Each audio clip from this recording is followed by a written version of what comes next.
L'atelier de ce matin, qui consiste en partage des projets des codes de l'urbanisme et de la construction, que Monsieur le ministre des collectivités territoriales a l'honneur de présider ce matin, entre dans ce cadre de l'application d'une instruction forte donnée par le chef de l'État dès ma nomination le 1er novembre 2020. Chers collègues,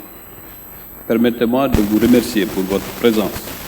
à nos côtés, qui, au-delà de la solidarité gouvernementale, confirme, s'il en est encore besoin, des liens intrinsèques entre les politiques d'urbanisme et de construction, d'une part, et les politiques d'aménagement et de développement des territoires, d'autre part. Mesdames et messieurs, les travaux de réforme des codes de l'urbanisme et de la construction ont été repris il y a 6 mois. Le comité technique et de rédaction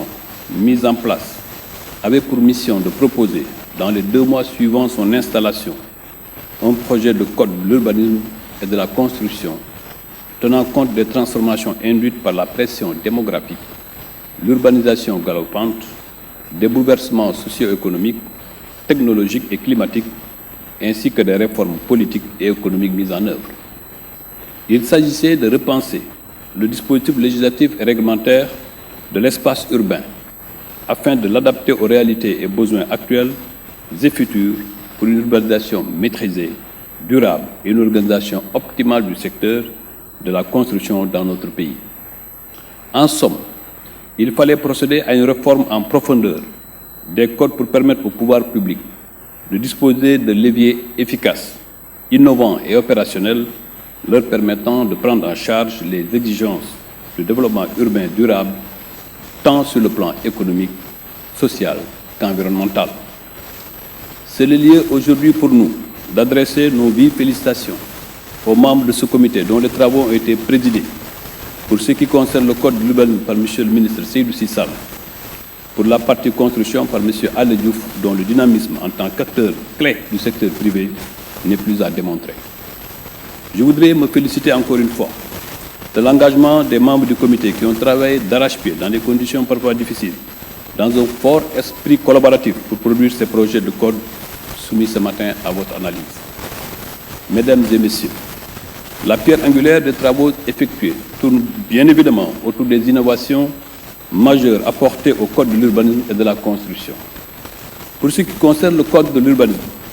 j'insisterai davantage sur la définition des notions clés, l'introduction de concepts novateurs ou de durabilité et surtout l'adoption de nouveaux documents de planification plus conformes à notre modèle de développement urbain. S'agissant du code de la construction, il est nécessaire de prendre en charge les impératifs de sécurité, de qualité et de durabilité des bâtiments, de mieux organiser le secteur et ses acteurs en veillant sur la répartition cohérente des rôles et des responsabilités. Plus encore, il est important que les règles de construction soient articulées aux dispositions communautaires et internationales, de prendre en compte les droits des personnes à mobilité réduite, mais également d'intégrer les avancées de l'acte 3 de la décentralisation. In fine, les codes de l'urbanisme et de la construction tels qu'ils vous ont aujourd'hui, ce matin, présentés, corrigent d'importants manquements, comblent de nombreuses insuffisances et instaurent des techniques novatrices mieux à même de répondre aux besoins actuels et futurs. En définitive, ce processus de gestation et de maturation dans lequel nous sommes tous engagés, mettant à contribution l'ensemble des acteurs et leurs préoccupations spécifiques, permettra de produire, j'en suis persuadé, des codes pertinents et consensuels.